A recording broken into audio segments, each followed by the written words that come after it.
Hi, students, and welcome to today's live IELTS class. My name is Adrian, and I'm streaming to you from beautiful Victoria here on the west coast of Canada.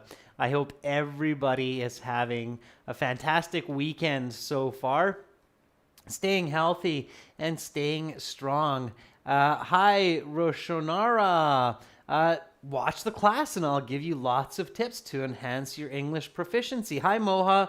Welcome, students. Good to have many of you in the class. This lesson is presented to you by aehelp.com for academic IELTS success. Please check us out there.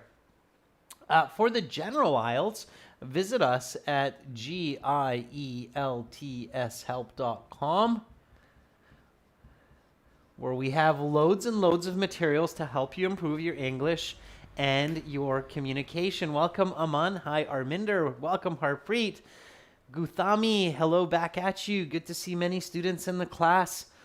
Our academic IELTS website looks like this with a blue background. You can click this big red button to join our premium package. When you do, you'll have a My Student account.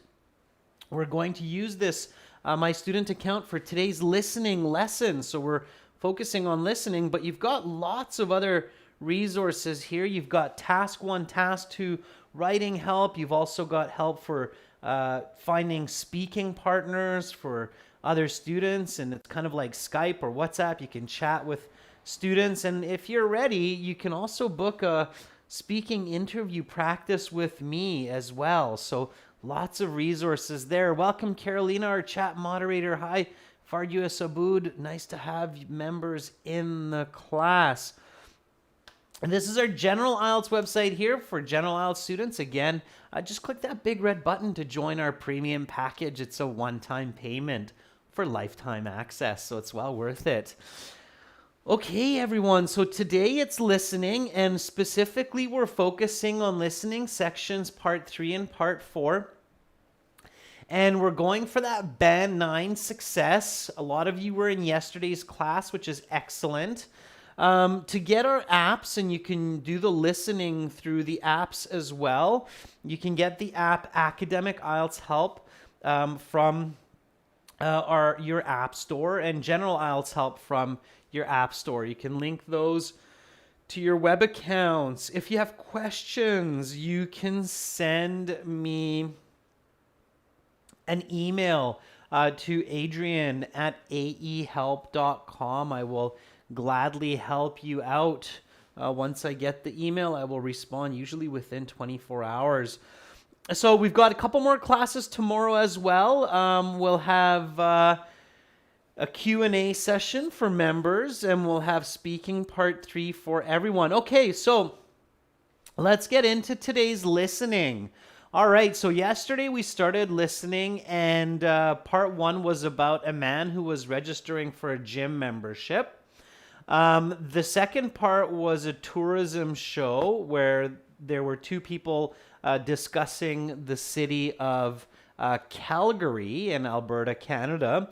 And again, remember that strategy that I showed you during the 1-minute introduction time? You can absolutely review the topics of each of the 4 sections, okay?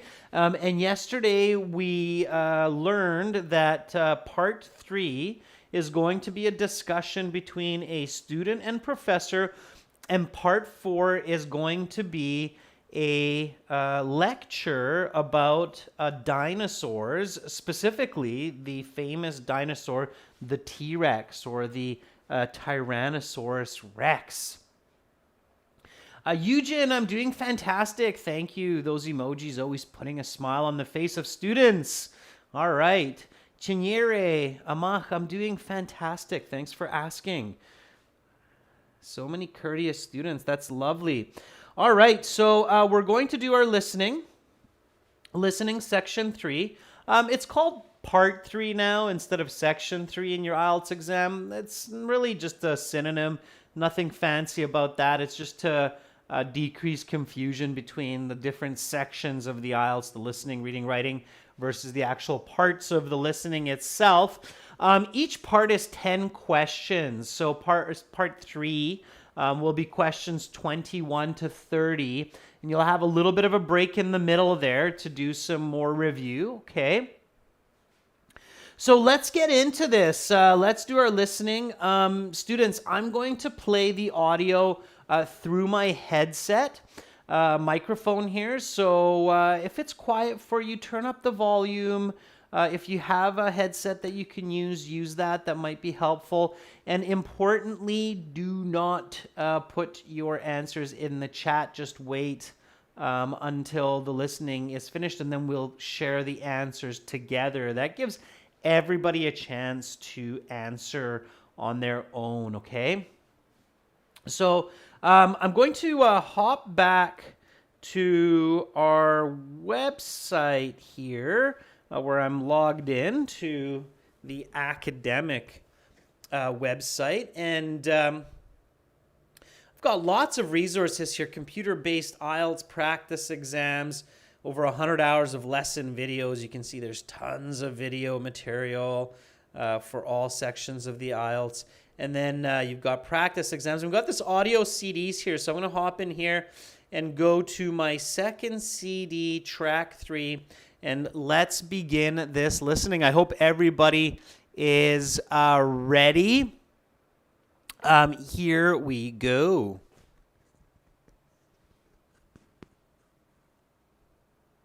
Now turn to section 3. Take some time to look at questions 21 to 26. Listening section 3. You will hear a student and her professor talking about their class.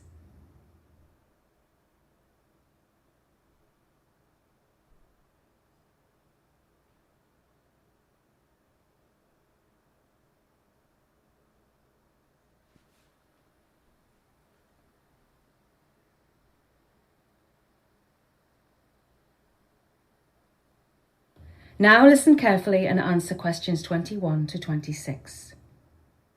Come in, Laura. Thanks a lot for making the time to see me, Professor Gorman. As I mentioned in my email, I've been very ill this past week, and missing the first week of school is not a good way to start the term. Indeed, it's not a very good start at all, but I think you can overcome it. You had a good grade in my course last term, and I'm sure this absence is just a bump in the road as far as this term goes. Now, what would you like to discuss? Well, I don't even have a syllabus, so maybe you could give me one and then we could go over it in some detail. Yes, that would be sensible. Let me grab your syllabus. Here you go. As you see, the class meets each Monday and Thursday from 10 to 11:30 in room A313 of the Juliet building. Do you know where that is? Yes, the Juliet building is right next to the Student Union building, correct? Yes, that's right. Okay, so next are my office hours. I hold them each Monday and Wednesday from 2:30 to 4 in the afternoon. If these do not work for you, feel free to send me an email and we can make arrangements to meet at another time. Now, let's discuss the books you'll need. As you see on the syllabus, there are 2 books you'll need for this course. You need not purchase either of them, however, as there are several copies of each available in the library. I like keeping my books for future reference, so I would prefer to buy both books. Are they available in the bookshop? The first one is, but the second one must be purchased from Buster's Books. Do you know where Buster's Books is located? Roughly, but do you have an address? Yes. The address is 3419 Young Street in Brighton. Right, I know where that is. Do you know how much the books cost, approximately? I think the one at the university bookshop is about £20 and the one at Buster's is about £15. So that's a total of £35 for the 2 of them. You now have some time to look at questions 27 to 30.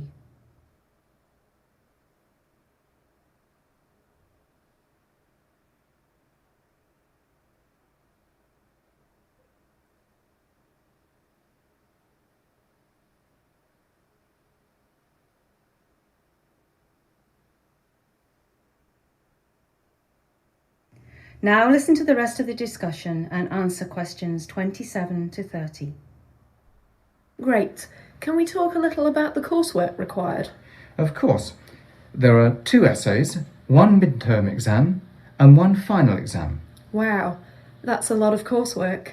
Yes, but at this level, I don't believe in just having 1 essay or 1 final exam determine your entire mark in a class.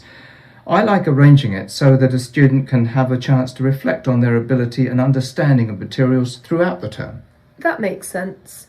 So, what are the percentages associated with each assignment and exam? The first essay is worth 15%, the second is worth 25%, the midterm exam is worth 20%, and the final exam is worth 40%. Would you like to talk about the first essay? It is due next Friday. Yes, could we? Of course. The essay should be approximately 1,500 words, and the topic must be chosen from the list. And can I get a copy of the list? There is one attached to your syllabus. Right. So, do we have to tell you what topic we are writing on beforehand? No, it's all right. You only have to notify me if you want to do a topic that is not on the list. Right. Is the essay due in class, or can we submit it by email? I will accept essays without penalty until midnight after the class it's due. So, yes, you can submit it by email, hand it in during class, or submit it to the department office. If you submit it to the office, make sure to get a timestamp put on it so that I can be sure the paper was submitted on time. And also, be sure to make... That is the end of section 3. You will now have half a minute to check your answers. Use that half minute wisely, students, to check your answers and look for spelling mistakes or look for mistakes maybe with the instructions. So be really careful. All right. So just stopping the audio there on our website, and then we'll go over the answers together. So here is a discussion between a student and her professor. So the student goes to see the professor. Why does the student go to see the professor? Okay, they talk about this at the beginning. Is it because she has been ill or in the hospital, she's been sick, or she registered late? Okay, is it A, she's been in the hospital, B, she's been ill, or C, she's registered late? What is the correct answer? Mary, you're very welcome. Lily says B, Carolina says B, Nagar agrees. Yeah, that's the best answer. So she doesn't say I've been in the hospital. Okay, be really careful with that. She does say that she's being sick, but she doesn't say I was at the hospital or at the clinic or anything like that. So here, the correct answer is B. With multiple choice, you're always listening for the answer. Don't just stare at the choices, but really listen for the answer, okay? All right. Now, when you see a multiple choice question, you have to remember that in the listening, you're not really going to hear the question. It's unlikely. You might hear the professor say something like, why are you here today, or what can I help you with? But it's going to be the student. So she's going to make a statement. She's going to say something like, I'm here to speak to you because. Okay? So you have to listen for this kind of a statement. So when you're reviewing these questions for multiple choice, it's really important to try to think about the statement that you're likely to hear from the speaker, okay? Because that will help your brain and your ears to hear the correct information, all right? So it's very, very important, all right? Okay, so correct answer is B, and then you move on, and we had a form to fill out. In the computer-based exam, this is going to be drag and drop, probably, and then in the paper-based exam, you actually have to fill it out. If you've got good typing skills in English, I definitely prefer the computer-based exam version of IELTS. But if you're not able to type quickly in English, then I recommend doing the paper-based for sure. So here you have two columns. On the left side, you have the topic, right? So here the topic is class times.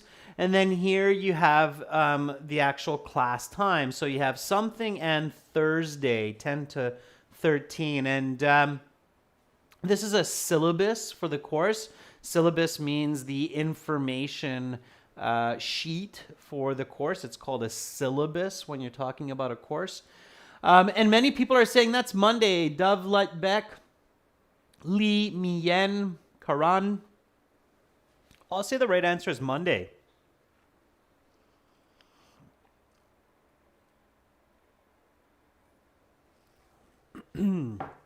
I agree. Now, excuse me.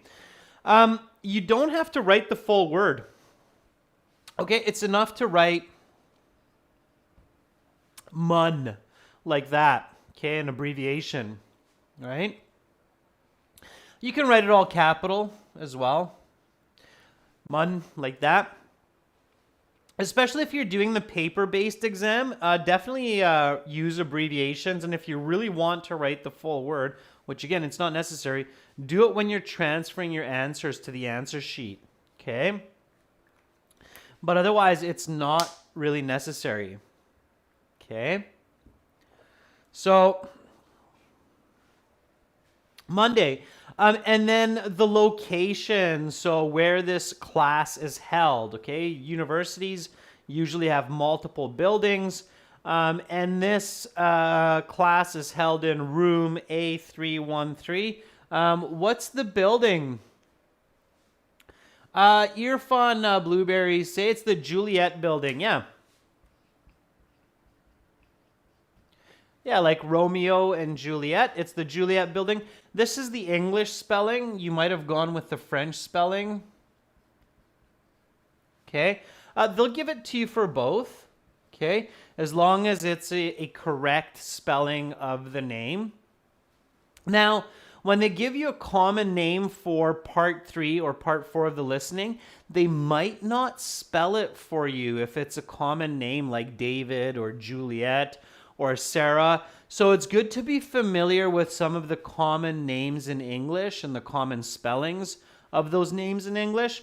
And of course, you have to be familiar with sounds. Like you have to know that Jule is spelled like July, right? J-U-L. And et is I-E-T, so Juliet, okay? All right, so you need to know the phonetics, all right? Okay, and then question number 24. So here they give you the description. It's Monday and Wednesday, 2:30 to 4, but you're missing the topic. So here you have class times. Here you have location. Here underneath you have required books. And then number 24, you're actually missing this, okay? Luis Enrique, yeah, you have to really listen carefully. It wasn't Julia, it was Juliet. And they said it twice, Louis. So often when it's names, they do say it twice. The woman says, oh, the Juliet building, I know where that is. Okay, Khan says office, but office is not enough. Irfan says it's office hours. Yeah, it's office hours, and you need both words here.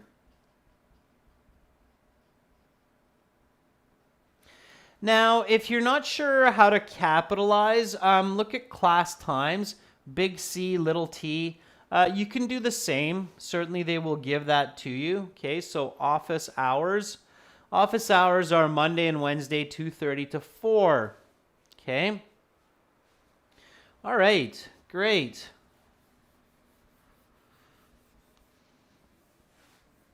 Then we had a little bit more discussion about the books that are required for this class.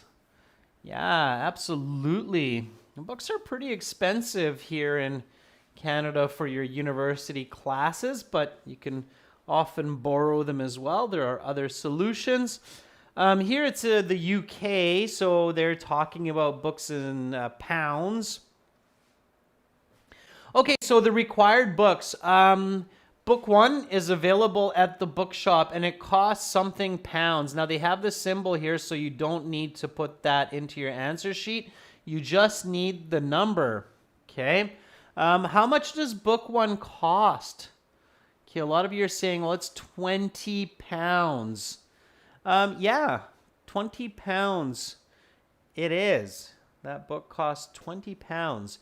So all you really need to do here is put 20 in there.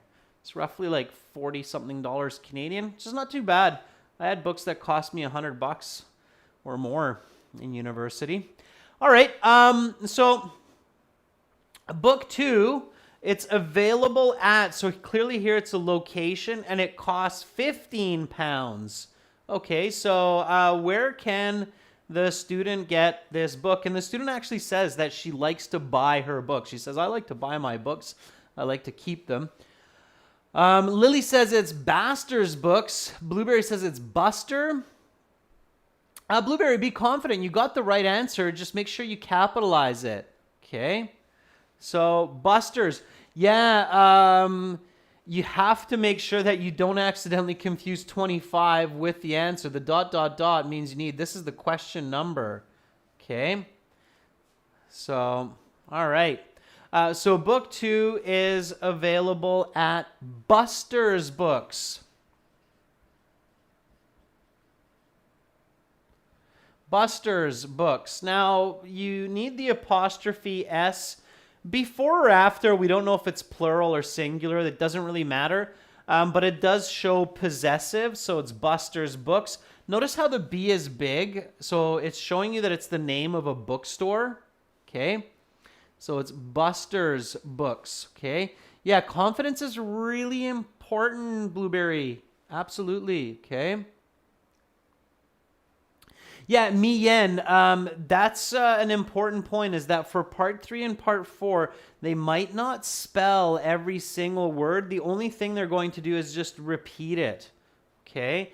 So they do repeat Buster's Books a couple of times, and you do have to be able to spell just from sound in English. Okay? This is where phonetics is very, very important. Okay. Now, these types of questions, if you don't get it, don't panic. This could be considered a question that's looking for that band 9. Okay. A band 9 level candidate will be able to catch the word Buster. Buster is a common name in English, and they will be able to indicate that it's Buster's Books. Okay. So in the real world, when you move to Canada or the US for work or for study and you say, hey, where can I go to buy this book? And somebody says you have to go to Buster's Books, you can ask them, can you spell that for me? And maybe they will. Maybe they'll say, I don't know how to spell it. But you do have to hear the word, okay? So phonetics are important. Okay, coursework. So the coursework has several components.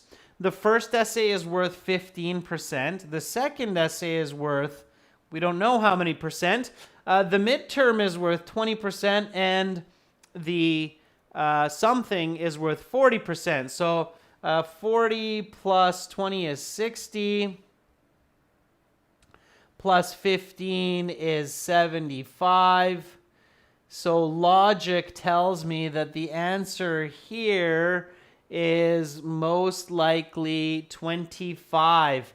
And again, you don't need the symbol because it's given after the blank. So all you need is 25, okay? And logic tells me it's 25 because most likely the course is out of 100% and 25% is missing. So use logic, okay? Even if you miss hearing it, you might be able to figure that out. Okay, very good, Arminder. Very good, Chinyere. 25%. Okay. All right. Okay. And the last one for this syllabus, number 28, is worth 40%. And it's usually the way it is in university. And Riza Corp says that's the final exam. Lei Qing Hue agrees that it's the final exam. Yeah. please don't just write final, but write final exam. You have midterm exam, so it makes sense, final exam. Okay, notice how they don't just write midterm, they write midterm exam. In speaking, when you're in university, other students will understand when you say my midterms or my finals. But here, to be technically correct, you have to say final exam or midterm exam, okay? All right, so use your logic. Listen for the repetition of the answer. Okay, those will be helpful.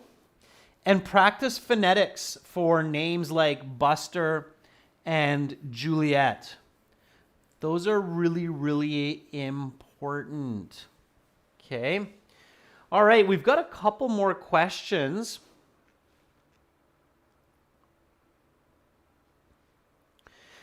So here we go with question 29. This is considered what's called a short answer question. Okay. So it says, write no more than 2 words and or a number for each. How long should the first assignment be approximately? Okay. VG says 1,500. Blueberry says 1,500 words. Rosadilla says 1,500. The correct answer here is 1,500 words. Okay, notice here it says no more than 2 words and or number. This is kind of a hint that something might be going on. Okay, the question doesn't say how many words. It just says how long. Okay, so you have to have words to be correct. If you only have the number, this will be wrong. Okay, why? Because the IELTS will argue that we don't know if it's pages, we don't know if it's characters, we don't know if it's sentences, paragraphs. So we don't know just from 1,500. We can assume that it's words, but you can't function based on assumption. Okay? VG, phonetics is a part of pronunciation. It's a part of pronunciation, okay? But yes, they're close, all right? Okay, so let's take a look at question 30. Question 30 is what's called an inference type question. Inference type questions, infer means making an educated guess based on the information provided.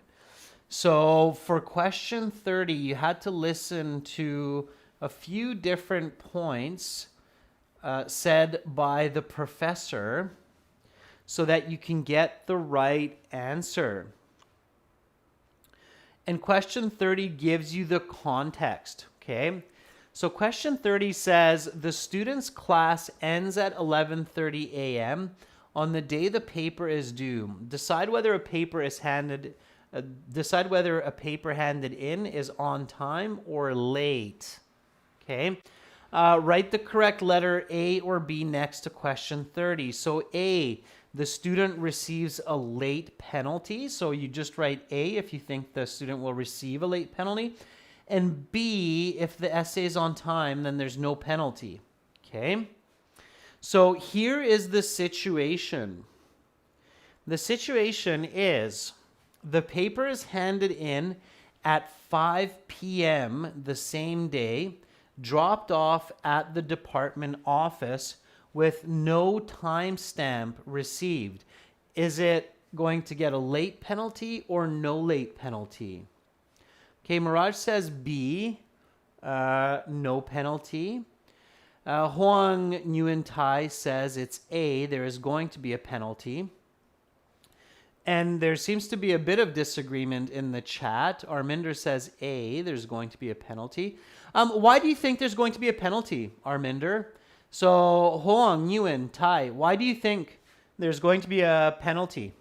So if this is the situation, why do you think the student will get a penalty? Okay. And when you're thinking about the listening section and you're answering these questions, especially when you're answering inference type questions, you should know why you gave that answer. Okay. So Chinreye Yere, why do you think the student will get a late penalty? Excuse me. What do you think? Hoang, thank you for answering. Hoang Nguyen says, well, it's because there's no timestamp, right? Okay. Very good, Hoang. Yeah, Arminder says the same. Arminder says that there's no timestamp.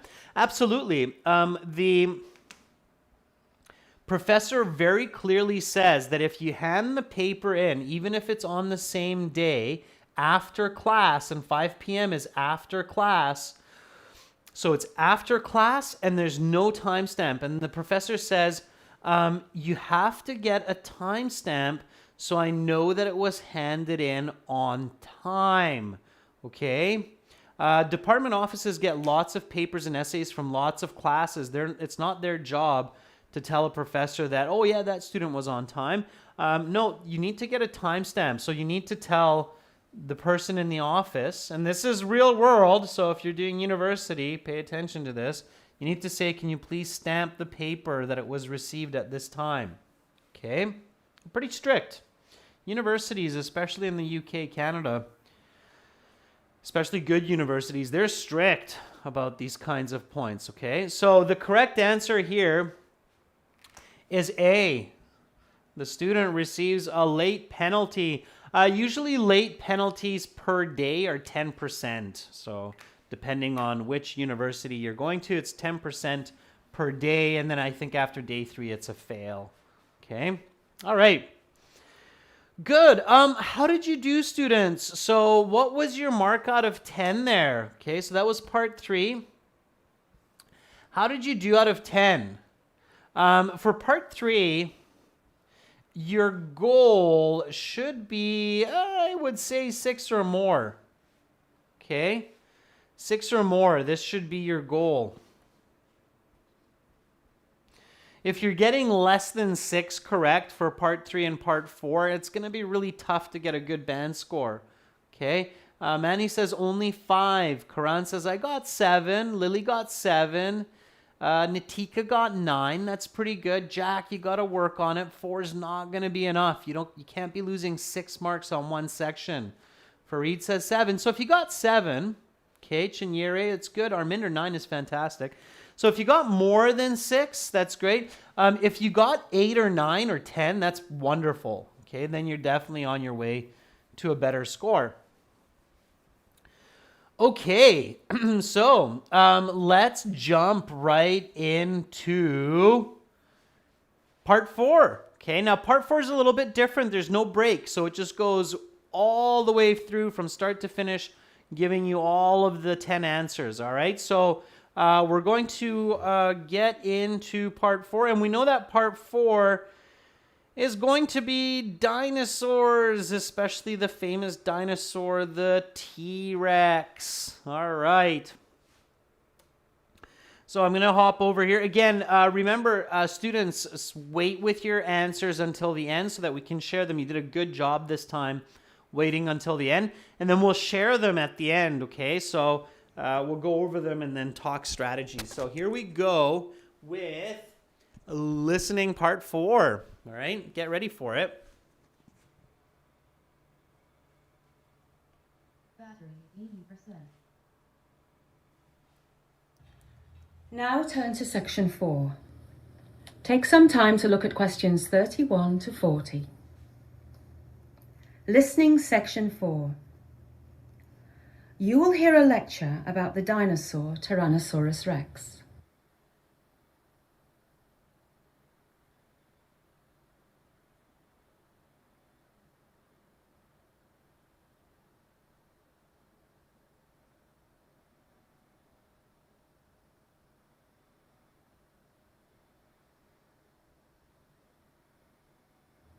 Now listen carefully and answer questions 31 to 40. Good evening, class. If you are registered for Anthropology 322, you are in the right place. Today we will be talking about the most famous of all dinosaurs, Tyrannosaurus rex, or T-Rex as it is commonly referred to. This dinosaur has a fearsome reputation, mainly due to popular culture films and books. In this class, we will be discussing the facts regarding the Tyrannosaurus rex, as opposed to its Hollywood depiction. Tyrannosaurus rex lived from approximately 80 to 65 million years ago. Of course, the reason it died out 65 million years ago is the same reason all of the dinosaurs died out at that time: a massive asteroid which hit the Earth and destroyed almost all life. The period in which the Tyrannosaurus rex lived is known as the Late Cretaceous period. This reality is in contrast to fictional portrayals which often cast the T-Rex as living in the Jurassic period. In fact, T-Rex did not come to be until 65 million years after the end of the Jurassic period. Tyrannosaurus rex was a meat-eater, but it is not entirely clear whether it killed its own prey or if it merely scavenged the prey of other dinosaurs. In our minds, we imagine T-Rex fighting to the death with other dinosaurs, but it is not known for sure whether this is the truth. Tyrannosaurus rex was a large dinosaur. Not nearly the largest, mind you, but still large by any standards of modern-day wildlife. The dinosaur's length was approximately 12 metres, its height could reach 6 metres, and it weighed anywhere between 5 and 7 tonnes. That weight is the equivalent of about 80 average-sized human beings. If humans had been around back then, we would have been the perfect size for an afternoon snack. The location of T-Rex fossils discovered is very interesting. They have been found in western North America, as far south as Texas and as far north as Alberta, and they have also been found in eastern Asia, mainly in Mongolia. How is this possible? How can fossils be found in such different regions of the world? The answer is what geologists call continental drift. The continents have not always been in the same location. They have shifted, and around the time of T-Rex, western North America and eastern Asia were connected. This explains perfectly the discovery of the fossils in the different locations. One of the more well-known interesting facts about Tyrannosaurus rex is that it had extremely short arms. They measured only about 1 metre long, which is very short when you consider the size of the dinosaur. To put such small arms in perspective, it would be as if humans had arms that measured only 10 centimetres. What use would they be? Well, that is one of the questions that has led scientists to believe that T-Rex was a scavenger and not a predator. It is very difficult to believe that it could have been an effective predator, with arms being so important for hunting. Another fact that leads scientists to believe T-Rex was a scavenger was its extremely strong sense of smell. This enabled T-Rex to smell carcasses over long distances, giving it a big advantage as a scavenger. On the other side of the argument, T-Rex had very large serrated teeth, which would have been perfect for tearing through the tough skin of other dinosaurs. If T-Rex was a pure scavenger, it may not have required such teeth. Another interesting point about their teeth was that they were replaceable over time. Unlike humans, who grow only 2 sets in a lifetime, T-Rex's teeth could be replaced over and over throughout a lifetime. Again, this is evidence that they were, at least in part, likely predatory. That is the end of section 4. You will now have half a minute to check your answers.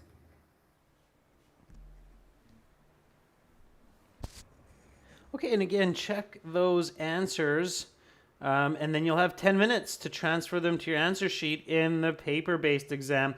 In the computer-based exam, they give you about 3 minutes to go over your answers in the whole listening, so that's helpful. Let me just stop the audio here on our website, and then we'll get back to answering these questions together. So question 31 is a multiple choice question that's kind of fairly complex, but at the same time, it's not too bad if you don't overthink it, okay?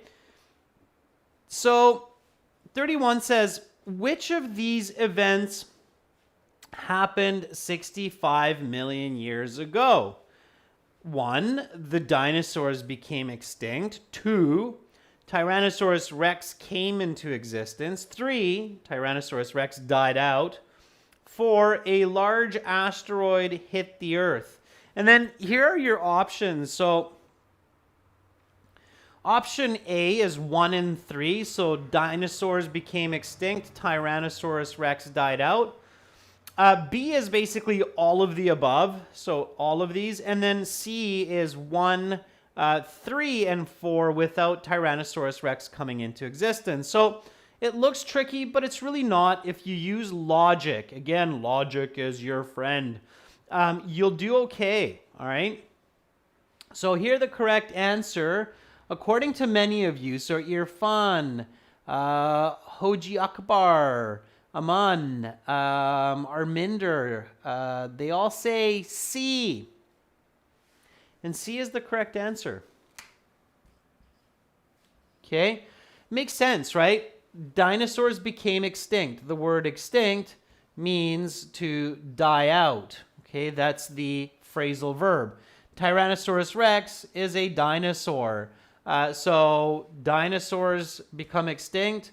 Tyrannosaurus rex is one of those dinosaurs. Tyrannosaurus rex becomes extinct. Okay, why do they become extinct? Because a large asteroid hit the Earth.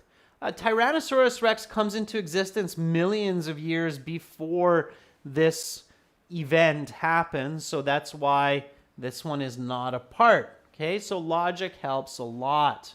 All right, pay attention to that. Okay. All right. Next question.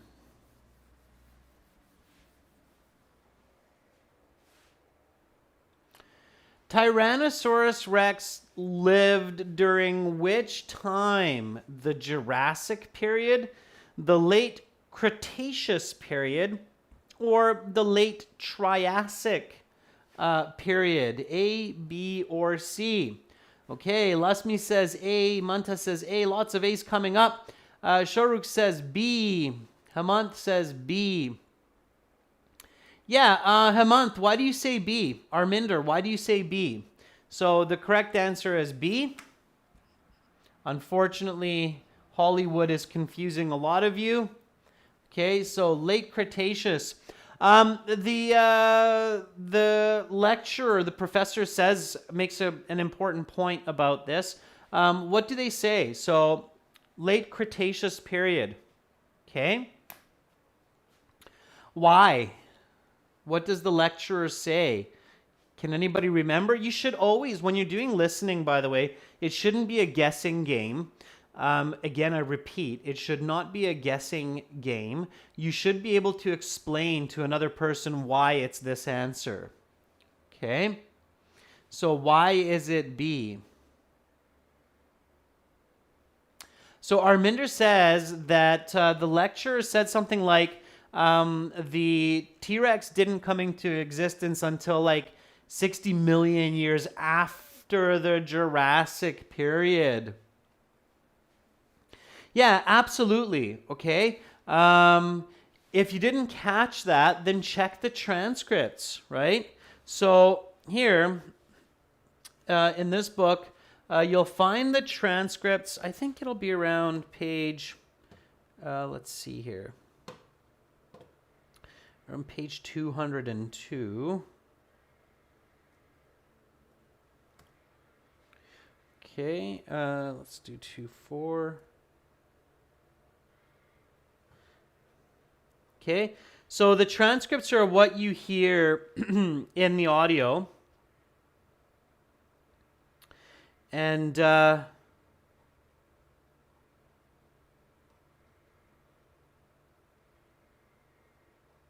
that's not the one there. Just give me a second. Let me just find this for you. I just want to show you where this is coming from. Okay. All right, here we go.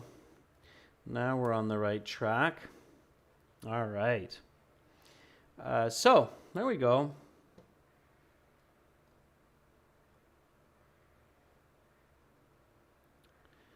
Okay, so you should always know the reason for answers, students, okay? And this is what the moderator says here. So, let's take a look at this together, okay? So, when you're wondering, all right. So here we go. Tyrannosaurus rex lived from approximately 80 to 65 million years ago. Of course, the same reason it died out 65 million years ago is the same reason all of the dinosaurs died out at that time. A massive asteroid which hit the Earth and destroyed almost all life. The period in which Tyrannosaurus rex lived is known as the late Cretaceous period. This reality is in contrast to fictional portrayals, which often cast the T-Rex as living in the Jurassic period. In fact, T-Rex did not come to be until 60 million years after the end of the Jurassic period. All right, so Jurassic Park, yeah, that's not true, okay? That's not what happened. So why do they call the movie Jurassic Park if a lot of those dinosaurs actually lived in the late Cretaceous period? What do you think? Just for fun, as I go back to the rest of this listening section, why do you think that the producers of the movie decided to call it Jurassic Park and they decided not to go with the late Cretaceous Park? What do you think? Why would they do that? Okay. So why call it why call it Jurassic Park? Okay. I bet some of you probably know the answer to this. If you're a movie producer. Yeah, very good. Ritesh says, because it's a catchy name. Exactly. It's harder to sell a movie that's called The Late Cretaceous Park. People would be like, what? Arminder says, just for fun. No, it sells better, right? Jurassic Park. Sounds so exciting. The Late Cretaceous Park. It sounds like I'm going to a science fair. Okay? Yeah, exactly. There you go. Now you're all getting it. All right. So, how tall was Tyrannosaurus Rex? 12 meters, 6 meters, 7 meters? A, B, or C? And Anne says trust issues. Perhaps, Anne, perhaps. Okay, yeah, correct answer is B. Please make sure you write B and not 6 meters, okay? So 6 meters tall, 12 meters long, okay? They don't say tall, they say height. The T-Rex had a height of 6 meters, so 6 meters tall. Very good. All right. The theory which explains why fossils are found in very different regions of the world is called 2 words. This needed 2 words. What is this theory called? Blueberry says it's called continental drift. Mirage agrees. Aman agrees. And there's lots of you agreeing. That's fantastic. Yeah, so continental drift. Common noun. You don't need capitals. You just need the correct spelling. Continent, continental drift, the movement of continents. Yeah, absolutely. United States, Canada were connected to China and other parts of Asia. Okay, so here we had a table, all right? In this table, you were given evidence, you were given implications and conclusions. For instance, the evidence is that the T-Rex had extremely something arms. The implication is that arms are important for hunting, and the conclusion is something else. Okay, so extremely short, Mamta. Very good, extremely short. Short arms. Rosadilla, very good. Carolina, thank you for confirming. Short arms. Arms are important for hunting. What's the conclusion? So if arms are important for hunting and T-Rex has short arms, Tyrannosaurus Rex, is it a predator or is it a scavenger? It's a 50-50, okay, if you're paying attention to the question here. Said, if you have short arms and arms are important for hunting, it's probably that you're not hunting. It's probably that you're scavenging. Yeah, scavenger. So just put that in there, okay? Please make sure you don't spell it wrong because it's right there. Okay, so use the information in the question. All right, so let's keep going with the table. Here we go. Same idea all the way through. Okay. All right. So the evidence is that the T-Rex likely had a very strong sense of smell. It had a huge nose, right? So strong sense of smell. That means it was able to detect carcasses from long something, which probably means it's a scavenger, right? Yeah, very good, Farid. So Farid Masood says distances. Excellent. Distances. Yeah, very nice. Okay, large serrated teeth. Serrated teeth means that you have the T-Rex here. Okay. I should get better at drawing these T-Rexes, you'd think. Serrated means like this. Another time you'll hear the word serrated is like a serrated knife. Your bread knife is usually a serrated knife. So serrated means kind of these jaggedy teeth that kind of look like mountain peaks, okay? So it had large serrated teeth. It's able to tear through tough skin. Hoji Akbar, very good. Shokhraks, very nice. Yeah, so it's able to tear through tough skin. Okay, so if it's got these teeth and it's able to chew tough skin, it's probably maybe not a scavenger, but what could it be? Fardu is good. So what could it be? It could be a predator. That's right. Absolutely.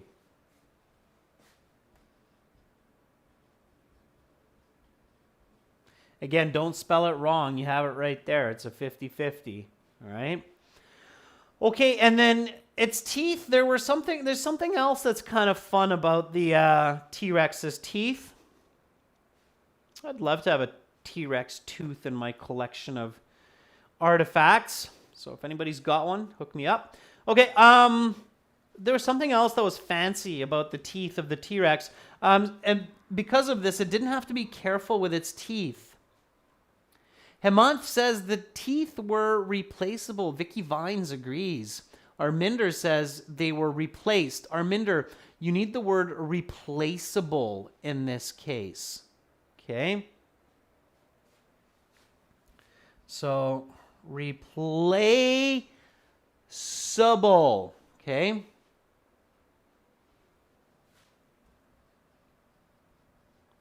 Get the correct spelling. R-E-P-L-A-C-E-A-B-L-E. Replaceable teeth. Okay?